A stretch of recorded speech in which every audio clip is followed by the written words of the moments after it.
여러분, 하나님이 질병을 치유해 주시는데 조금의 싹이 보이는데 거짓자로 자신의 육신의 현재 상태를 보고 믿습니다. 믿습니다. 왜 이렇게 되었습니까? 왜 완벽하게 안 되는 것입니까? 이렇게 하는 것이 아니라 그럴수록 우리가 해야 되는 일은 뭔가 하면 거짓자로부터 벗어나서 그리스도 안에서 눈에 보이지 않는 세계의 실상을 붙들어야 되는 것입니다. 싹을 봤다라는 것은 이미 하나님이 역사하기 시작하셨다라는 이야기입니다. 그런데 너무나 많은 사람들이 싹이 올라왔는데도 기뻐할 줄을 몰라요. 내가 완전히 나오면 정말 춤을 출 거야. 그런 사람은 그 정도 나은 것도 얼마 되지 않아 다 사라져 버립니다.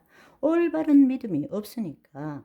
하나님이 역사하시는데도 불구하고 그것이 무엇인지를 모르기 때문에 있는 것조차도 빼앗기는 것입니다. 안타까운 일이죠.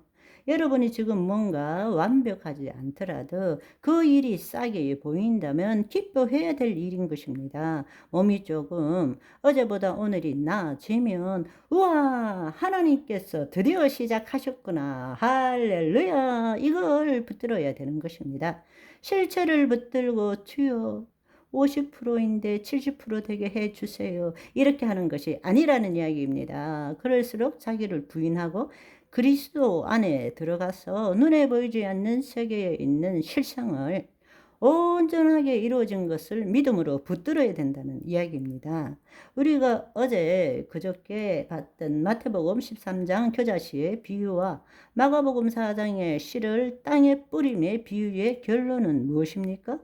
예수님께서 하나님 나라 비밀을 알려주시기 위해서 이 땅의 물질과 시간적 과정을 통한 변화를 가지고 비유로 말씀하셨지만, 이 비유라는 것은 이 땅에 속한 내용이 아니라 1청천 보이는 세상, 2청천 보이지 않는 세상, 3청천 하나님 나라 세 차원에 대한 이야기라는 것입니다. 따라서 이 비유를 이해할 때는 지금은 어떻지만 나중에 어떻게 될 것이라는 시간의 관점으로 해석하면 결코 예수님께서 전하시는 하나님 나라를 깨닫고 누릴 수 없다라는 사실입니다. 또한 그 나타난 씨나 뿌림과 이런 것들의 특별한 의미를 두고 이 땅에서 우리가 살아가는데 도움될 만한 교훈이나 바르게 하는 이런 식으로 해석해서는 하나님 나라를 이해할 수가 없다라는 이야기입니다.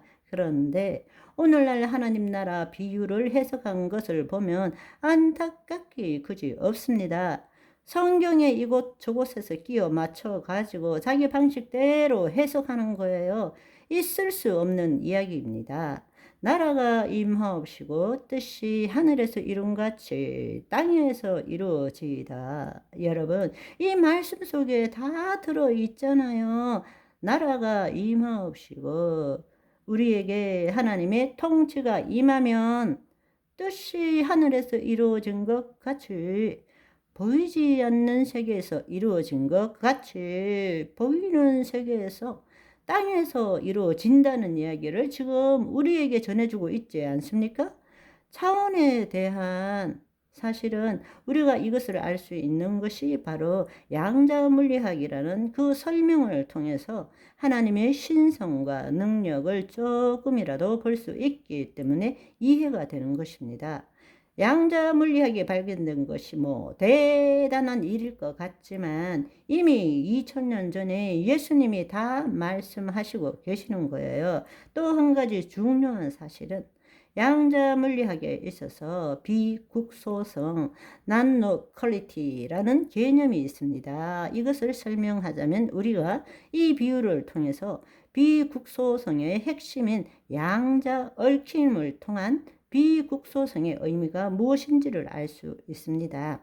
마태복음 13장 33절을 보시면 또 비유로 말씀하시되 천국은 마치 여자가 가루 서말 속에 갖다 넣어 전부 부풀게 한 누룩과 같으니라 말씀하십니다. 여자가 만들고자 하는 것이 무엇입니까? 뭘 만들려고 하고 있죠? 빵, 그쵸? 빵은 형상을 지니고 있습니다. 그러나 가루는 형상이 없는 본질, 근원이라는 뜻입니다. 앞서 말씀드린 겨자씨는 말씀이지만 영이요 생명이라서 보이는 것이 아닙니다. 이번에는 겨자씨 대신에 누룩을 비유한 것입니다. 누룩은 나쁜 뜻으로 나쁜 교훈이라는 말로 비유적으로 사용되지만 여기서는 말씀드리는 것은 누룩은 말씀입니다. 가루서말은 무엇입니까? 가루서말이라는 것은 바로 초양자장, 이청천 공간과 같은 것입니다. 가루서말이라는 것은 우리의 심중과 연결된 초양자장입니다. 무엇이든지 가능하지만 형상이 없는 상태에, 보이지 않는 상태에, 아무것도 없지만 모든 것을 만들 수 있는 가능성의 상태인 것입니다. 그곳에서 빵이라는 실체의 실상을 만드는 것이 무엇입니까? 누룩이잖아요. 누룩이라는 것은, 그런데 여기에 놀라운 말씀은 뭔가 하면 이 누룩이 모든 가루를 부풀게 한다는 거잖아요. 여자는 가루 서말 속에 누룩을 넣고 빵을 만들기를 원했습니다. 그때 그 여인은 그 빵이라는 것을 만들 수 있는 믿음을 가지고 지금 누룩을 집어넣는 거죠. 그 말은 지금 이 여인은 빵을 보지 못했어요. 실체를 보지 못하고 있는 거예요. 그렇지만 이 여인은 빵의 근원이 되는 실상을 보고 있어요. 내 생각으로, 내 감정으로 맛있는 빵, 어떤 달콤한 냄새가 나는 빵을 지금 그려보고 있는 거라는 거예요. 그걸 상상하면서 누룩을 집어넣으면서 그걸 그리고 있는 거란 말입니다. 보이지 않는 세계에서 이미 이루어진 실상을 지금 붙들고 있는 거란 말입니다. 아멘. 그때 누룩은 가루 전부를 부풀게 합니다. 정말 이것은 양자 물리학을 조금이라도 안다면 예수님은 정말 놀라우신 분이십니다. 비유의 대가이시고 천재시다. 2000년 전에 사람들 앞에서 내가 말이야 양자 물리학적으로 말하자면 이러면 누가 알아들을 수 있겠어요? 그런데 놀랍게도 그 앞에 있는 형상을 가지고 이렇게 아름다운 이야기를 만들 수 있다라는 것이 경이로울 뿐입니다. 그분은 양자 물리학의 창시자이십니다. 그분이 만드신 거예요. 아멘. 오늘은 여기까지. 바이바이.